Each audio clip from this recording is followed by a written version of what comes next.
नमस्कार. Police times news चॅनलमध्ये मी ज्ञानेश्वर पोटे आपले सर्वांचे स्वागत करतो. शेतकऱ्यांच्या विविध मागण्यांसाठी राज्यभर प्रहार संघटनेच्या वतीने चक्काजाम आंदोलन करण्यात आले.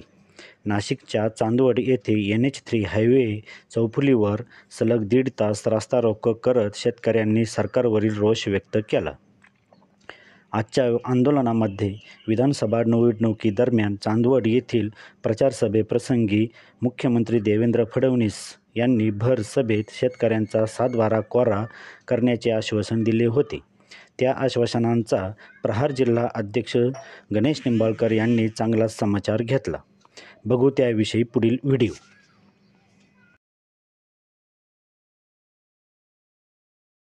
आत्महत्या रेकॉर्डवर गेल्या एवढ्या मोठ्या समुदायाचं त्या ठिकाणी असलेलं योगदान लक्षात न घेतल्यामुळं आज तागायत आत्महत्या चालू आणि त्याची चेष्टा चालू. याच कृषी उत्पन्न बाजार समितीचे तत्कालीन भाजपचे स्टार प्रचारक आत्ताचे विद्यमान मुख्यमंत्री देवेंद्र फडणवीस सगळ्या पत्रकारांना तो टून आठवत असेल.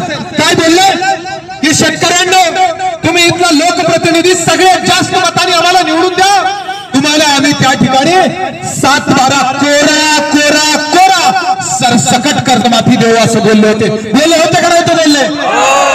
इथंच बोलले नाही, जिथे सहानुभूतीनं त्या ठिकाणी आशाभूत नजरेनं शेतकरी यांच्या सन्मान पाहतो त्या प्रत्येक सभेमध्ये बोलले, प्रत्येकाला उद्देशून बोलले, प्रत्येक टीव्ही चॅनलवर आलं, प्रत्येक पेपरात आलं.